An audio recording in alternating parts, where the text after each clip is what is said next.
1451, Columbus was born in the Republic of Genoa. There he began his sailing career, but in 1477 he was hired as a merchant mariner for King John II of Portugal. Portugal was gaining power on the seas, colonizing Atlantic islands and establishing trade with African kingdoms. By the 1480s, they found out the Indian Ocean was on the other side of Africa. This discovery gave them a fast and cheap trade route to the rich goods of Asia. During Portugal's rise in power, a group of European scholars thought the Earth was smaller than what was previously believed. This meant one could reach Asia by sailing west.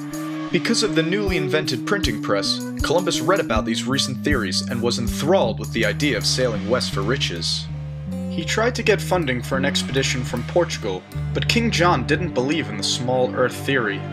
He then tried in France, England, and Spain with no luck until 1492 when the Spanish sovereigns, Ferdinand and Isabella, decided to help fund 3 ships for a voyage. They saw Columbus as a means to compete against Portugal's success. The Niña, Pinta, and Santa Maria set sail on August 3, 1492. After a stop on Gran Canaria, the rest of the trip took 5 weeks. On October 12th, land was spotted. It was an island, and at dawn Columbus went ashore. Because he believed in the small Earth theory, Columbus thought he was near Japan. He called the natives of this island Indians because India was what many Europeans called Asia at the time, but the natives were really called the Taino. Trade began between the two parties, but it was clear that the Taino did not possess the fabled riches of East Asia. However, some of them wore gold as jewelry. Columbus was hungry for gold to bring back to Spain. He wandered around searching for a large amount of gold until the Santa Maria crashed into a reef on Hispaniola. Columbus left 39 men at the site to build a colony.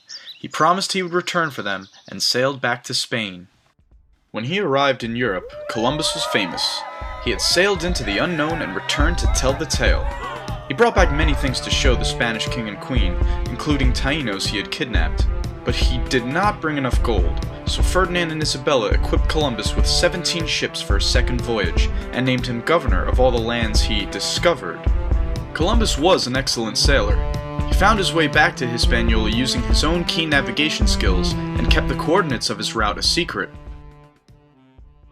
When the fleet arrived at Hispaniola, they found out that the 39 men who were left there to build a colony had been killed by a local chief. They also found out the same chief had lots of gold on his land. Columbus led a crew into his territory and found a gold quarry. The chief was angered by the arrogance of these invaders, and soon fighting broke out. To intimidate the chief, Columbus captured 3 of his captains and beheaded them in public. This enraged the Tainos and disturbed many of the Spanish. To make things worse, there was soon no gold left to mine. Columbus sent letters back to Spain on a ship and exaggerated the amount of gold that was found. To produce more profit for the king and queen, Columbus suggested starting a slave trade. Without waiting for a response, he seized over 500 natives and sent them to Spain. Most of the remaining natives fought against this injustice, so Columbus unleashed terror on them. Once defeated, they were forced to pay tributes of gold to the Spanish. It was worse than slavery.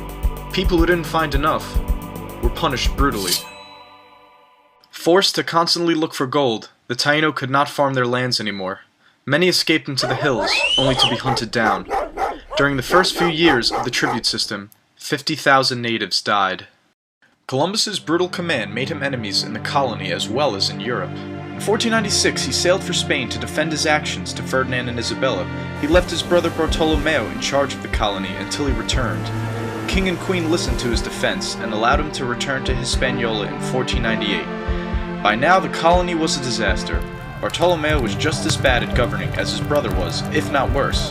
A rebellion had begun among the Spanish, and soon the king and queen sent a royal investigator to assess the situation.